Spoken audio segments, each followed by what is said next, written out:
Hi, welcome to Behind the Bling.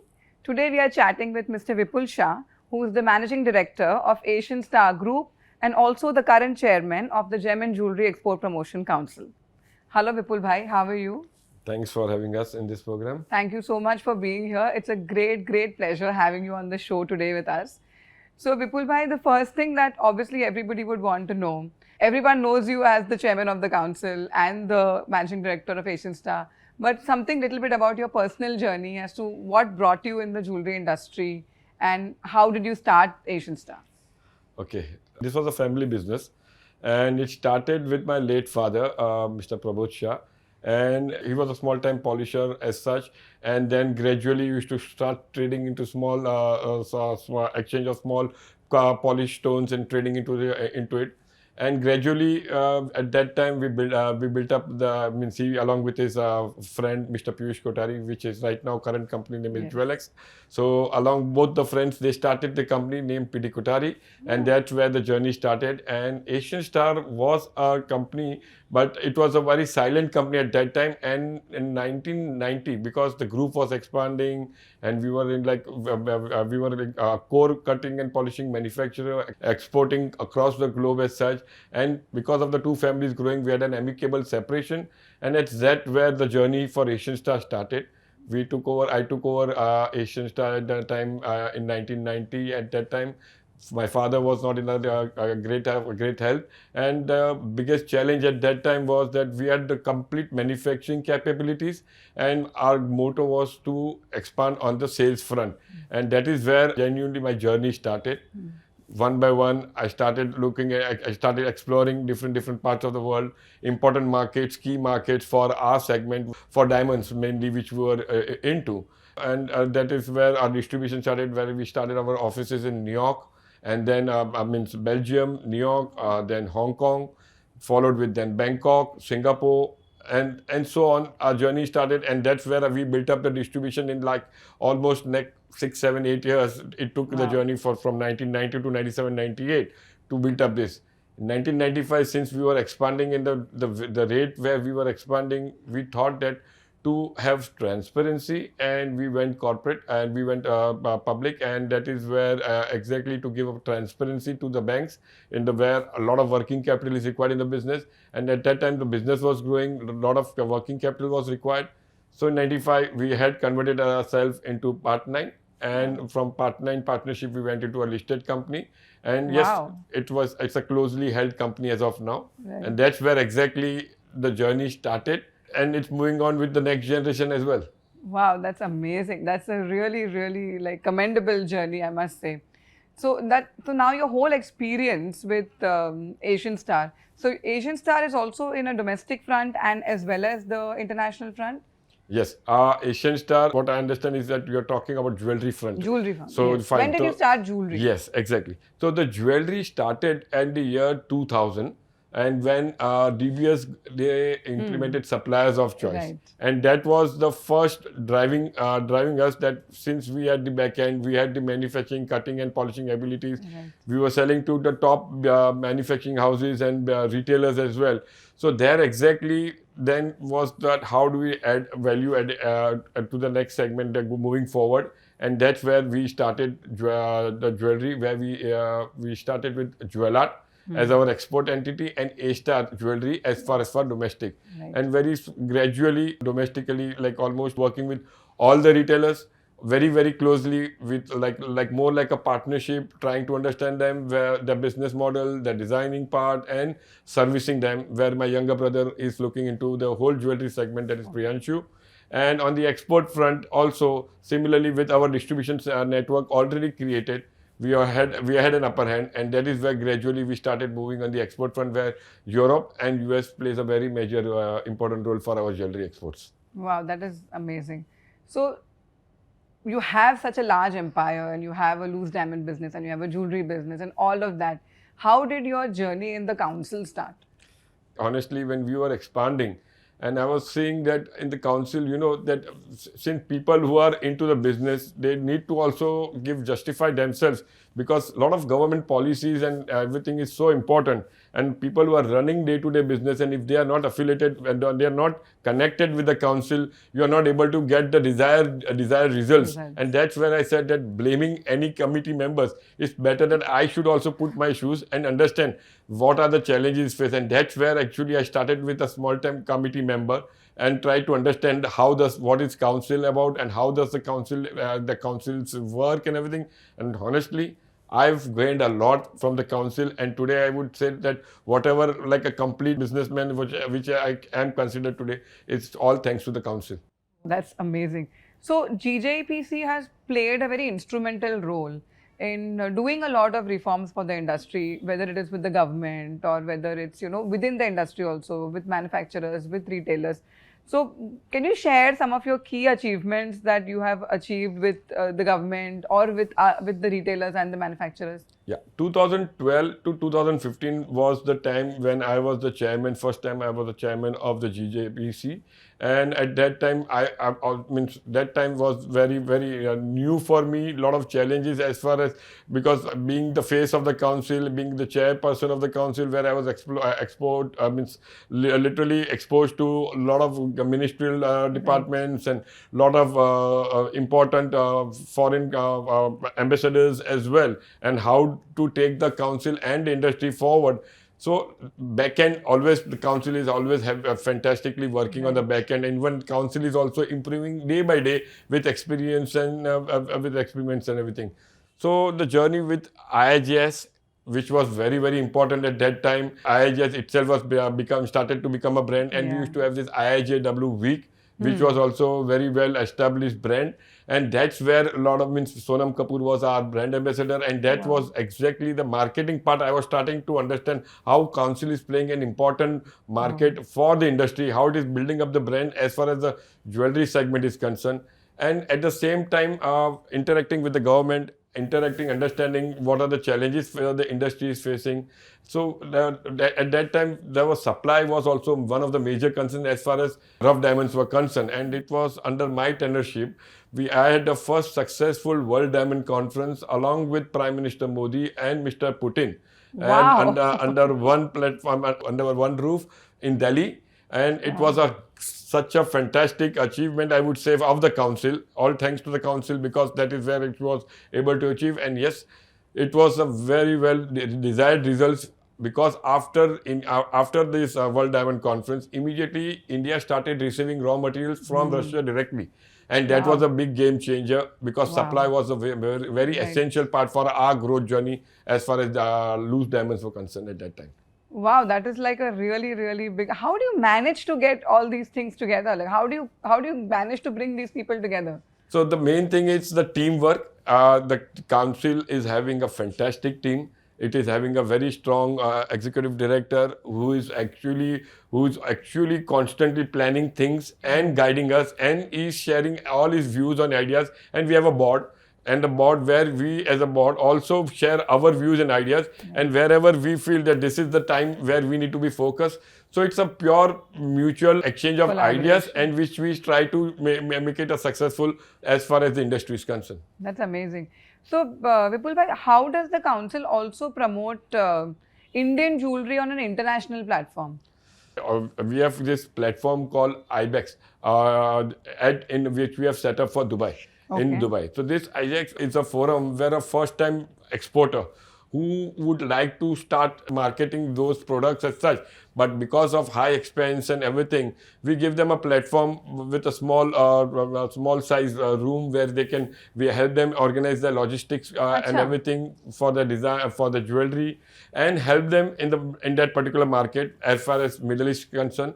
And that model, like once in 6 months, we tell them how this market runs, and based on that, our experience, they themselves are able to showcase their products to the international markets, understand that market, and once they are established, they start moving on, and they are creating a place for somebody else also to utilize this platform. So this platform is working very well as far as expanding on the overseas market. And currently we are set up in Dubai, and very soon we are looking for more centers like this because we are having a fantastic response, and this is looking really way forward for growing our exports. Oh, yeah, because so are you guys planning to have this like maybe in the Europe or the US as well? Exactly. So that is where exactly, because this is where all the brands are affiliated. Right. So this would be a good platform, and we'll be exploring more ideas. How do we take this forward in this particular platform where more and more our members are able to take the benefit of this.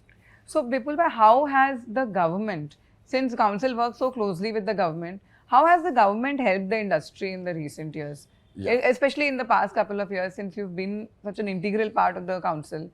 How has the government actually supported our industry? Yes, I'll tell you honestly, the government is playing a very crucial role as far as policies are concerned. They are working very closely with the industry. In fact, we have 2 joint secretariats on our board. So we are complete, as a council, we are completely reported to the Ministry of Commerce, and Mr. Piyush Goyal, the current Commerce Minister, is where we have to report. And wherever, and it's not only our segment, not only the gem and jewelry segment, it takes all other 18 export councils in different segments. So every time, every month to month, reports of particular segment is being taken by him, understanding what are the challenges. So this is the way where government interacts with each segment. What are the challenges we're facing, where we can grow, where can the government be playing an important pivotal role. So thanks to Piyush ji, he has been very instrumental in driving this ACTA, the SEPA, all these trade treaties, which he is doing with different countries, is benefiting the country. The recently treaty with the UAE is helping to promote our plain gold exports, our other jewelry segments. So similarly, we are looking forward for more such kind of treaties with EU, with UK, and very soon with the new administration in US also, if we are able to promote. So this is the area with the help where the government it takes active interest, tries to drive the industry along with it, and whatever right policies or as far as duty structures are concerned. So these kind of challenges are taken care when the treaties are signed between 2 countries. Right. So government plays a very active role and very timely advice also, or whatever it is, whenever you need, government is always supportive. So any key impactful, some policies or some initiatives that the government has done in recent times that you can point out? So recently, if you see that, if you see the gold industry, I was just going to say if you see the gold industry, you see the hallmarking, you see the BIS. Yes. So all these initiatives are coming from the government. And government was it was not an easy challenge, and not an easy thing to take all the country jewelers and align them with the standard procedures to be taking place, with making surety, consumer protection like hallmarking and BIS. So this has been a great success. You see that GST also, if you see, government has been very proactive.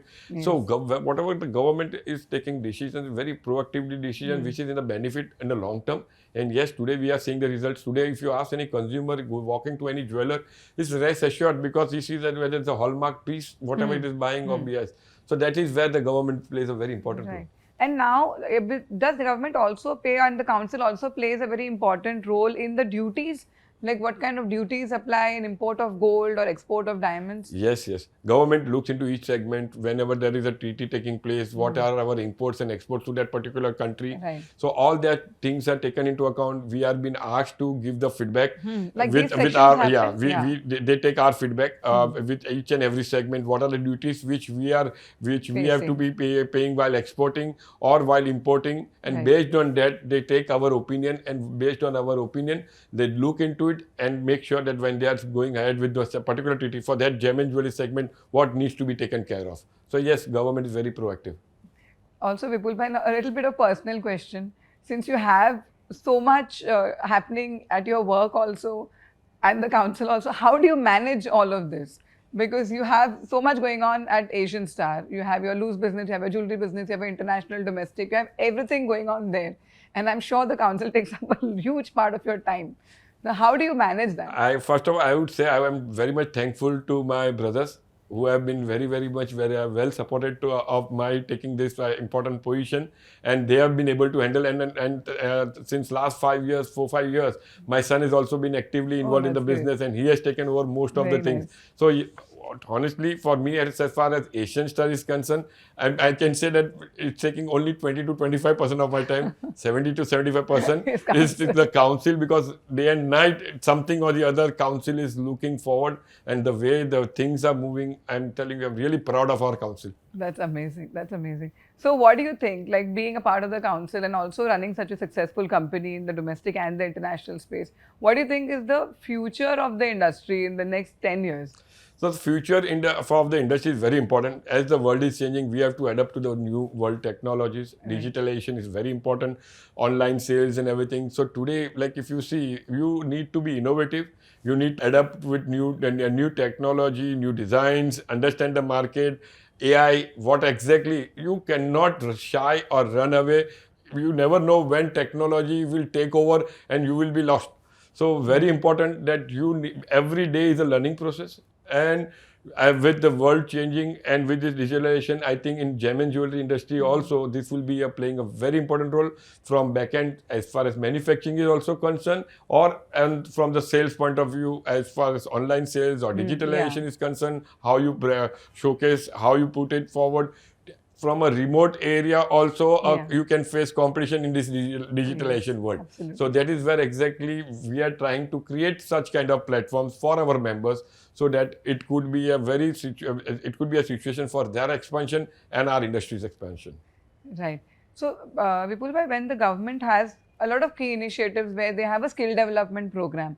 So, do we have any skill development program for our sector like diamond cutting, Yes. polishing, or jewelry Yes, we manufacturing? have a Gem and Jewelry Sector Skill Council, Oh, GJSCI, where acha, one of our board members recently have been appointed on the saying of GJEPC, that acha. from on the board, Mr. Milan Choksi. He's just Yes, become he's become the immediate chairperson of the Gems and Jewelry Sector Skill. acha. So that is the job of the Gem and Jewelry Sector Skill, where it actively taking interest as far as the workmanship, as far as diamonds is concerned, or color stones are concerned, or whatever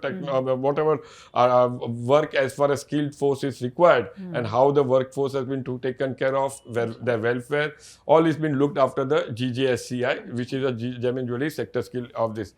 Above that, there is a National Skill Development, which is the government main Yes. body, main arm, where the council has a board member, where as a chairperson, I am the board member of the National Skill Development, NSDC, and that also plays important role, because we understand what are the programs of the government which is running, and what is going to benefit for, as far as my segment is, Right. Gem and Jewelry is concerned. Immediately I can intervene and I can align with it and make sure that our industry can take the maximum benefit of it. So yes, government is running good amount of skill programs, and it is how the industry is able to adapt to it. Right. So we also, like, if somebody wants to apply for a skill development program Yes. for, say, diamond cutting, polishing, or anything else, it's so available. no, that is the institutes. We have our own Acha. institutes, like we have IIEG, GJ, हाँ. in Andheri. Yes. So we have four institutes of ours. One is running in Jaipur, one in Yes. Mumbai, Delhi. So these are the institutes which are running by itself. It's a campus by itself, where we provide all kind of syllabus, programs, and everything, and we make sure that whatever the students and whatever the education required, it's been taken care of. Very soon we are coming up with new developments, such as we're trying to make it like a proper education center, where we can, where the student comes out with a degree from there, and we can offer them jobs. So that is what Very exactly nice. we are working on. Here now, there's a simultaneous industry that has started along with diamonds, which is of lab-grown diamonds. So does the council also promote and take care of these people who are manufacturing of lab-grown diamonds, or is it a separate entity altogether? No, it comes under council. As far as when I say gem and jewelry, all this segment comes under council, and it is the job of the council to promote each and every segment and support that segment in whatever way the members require. So we have 10,000 members, so maybe we are having, say, almost say 300 to 400 members from the lab-grown segment. So they have an elected panel, they have a convener, and those ideas whichever coming from them, and whatever needs to be implemented, we make it sure. And we also at the same time, like there are challenges also. So like whenever the challenges as far as diamonds are concerned, so we bring both the committees together and try to make sure that things work out in the best interest. We make sure that it's a healthy competition, complementing both each other segment rather than competing. I would like to share that recently we have adopted an FTC guidelines. That is Acha. which is very well established in US. The FTC guidelines, what does it say? That a lab-grown diamond, whenever it is like, means we are talking to the consumer affairs, very soon it will be in practice as well. So whenever you are selling a retailer selling a diamond to a consumer, it has to have a prefix which is to say whether it's a lab-grown diamond. So whenever it mentions diamond, it is understood that it's natural. So the consumer is not cheated, or consumer should be also aware of. So that is where we are working together, and both the industries are cooperating with each other. We are looking at the consumer's protection first as far as the industry is concerned. It's a great initiative that the council is actually supporting both industries equally. It's a perception of each and every individual. See, this is a segment. I would say that both, when I used my word that both are complementing each other rather than competing. When I say they have a similar characteristics, they have similar cutting and polishing skills. So like whenever the workforce, wherever it's required, automatically the lab grown or natural diamonds, both are able to come in, the workers have been taken care of. So it takes care of the employment. That's the biggest thing. Secondly, when you talk about lab grown, it is catering to a completely different segment. Audience. It is like the target. It is competing with the fashion brands, like fashion jewelry. If you see that a first-time buyer who had always desired to buy diamonds, and today he's in a position to buy diamonds and satisfy himself. And again, when natural, there are less mines coming, less this coming. So that is natural is becoming rare. There is a value attached to it. So people who believe into natural diamonds, people who believe into its purity, or people who believe the mother earth resource or whatever it is, and value attached to it, they are always going to be it. Yes, it will with over the time challenges are there. It will come out in a branding form, and I'm sure natural diamond will have its own value, and lab grown will have its own market share. Right, absolutely. And how big is the colored gemstone industry in India? Colored gemstone is also doing a fantastic business as far as our industry is concerned. Very soon we are coming up with this gem booths in Jaipur. Oh. So that like itself, that's the diamond booths, what you are seeing in Bharat Diamond Booths, that is going to be a gem booths of Jaipur. So exactly everybody will know how big is the color stone market and how big is Jaipur, the pink city, and really they are living to that standard. It's a very good growing segment, and the people over there, like for color stone, we have to go to like Jaipur and on the Rajasthan side only just to cater all these products. Right. So this gemstone boards is also an initiative of the council? Yes, Gemstones is a council along with the Jewelers Association of Jaipur. Right. We are working as a partners, and we are building up these Gemstones together. That's amazing.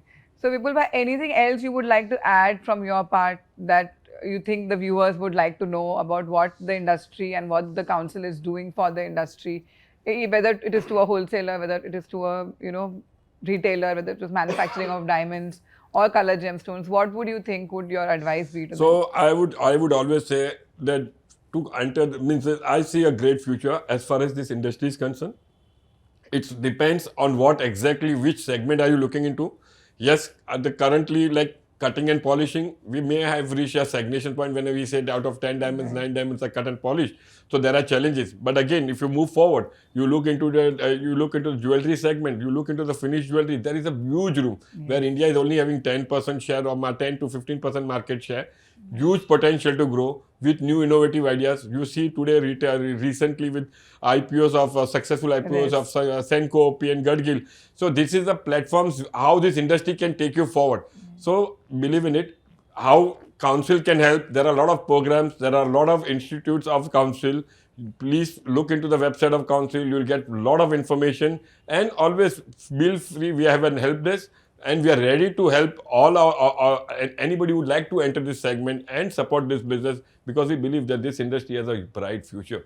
Thank you so much, Vipul bhai. That was amazing, and the lot of insights we've got from this chat. I'm going to now go directly into our rapid fire round, which is a little bit of fun round, and it's called Quick Bling Buzz. I'm going to ask you quick questions, and you can answer quickly since it's a rapid fire. So gold, diamonds or gemstones, pick one to represent India's jewelry legacy. Diamond. What is the first thing that comes to your mind when you hear the word bling? Diamonds forever. Okay. Lab-grown diamonds or natural diamonds, which will dominate the exports in 2030? Both. What's harder, hosting an international jewelry expo or managing the council? Managing the council. Right. If you could gift a priceless piece of Indian jewelry to a global leader, who would it be and who would you choose? I would be Donald Trump. Wow, what would you give him? And I would always try to promote with something, give him with a natural diamond or symbol of India. Thank you so much. That's amazing. One word to describe the Indian jewelry export market. One word to describe Indian jewelry, it's like amazing, amazing, and the way the upcoming designs and everything is with new innovations, I think India is the destination. What is more precious, a perfectly cut diamond or a perfectly executed export policy? A perfectly cut diamond. If GJEPC were a Bollywood movie, what genre would it be? I would go for James Bond movie like Diamond Forever. Okay. If jewelry could talk, what would it say to its wearer? Believe in us, and you look beautiful. What's the one thing you'd want to add to India's jewelry industry to make it unbeatable? Brand India. Any jewelry piece coming and anybody saying, "Oh, this is from made in India," and that's where exactly my dream is, that how the Indian jewelry is on the top of the consumer's mind. If you were a gemstone, which one would you be? Diamond. You love diamonds. Okay, what's your mantra for staying energized during long expos and conferences? The main mantra is sometimes you need to be a good listener. That's the best mantra. Just Right. understand the opposite person, and based on that understanding, give an opinion based on it. What's your favorite way to unwind after a long day at work? Hopefully, getting some more time by myself, sometimes with the family and my grandchildren. Okay, so since you've done extremely well on the rapid fire, we're going to give you this so much, Runika. Thank hamper. you very much. I'll keep it here for you. Yes. So, before we wind up this episode, if you could give one quick bite about what was your experience on coming to Behind the Bling and what is your view on this whole new format which we've started for the industry? Thanks a lot, Lunika. It's a very valid question, and the main thing was to understand from you what main objective, why you exactly trying.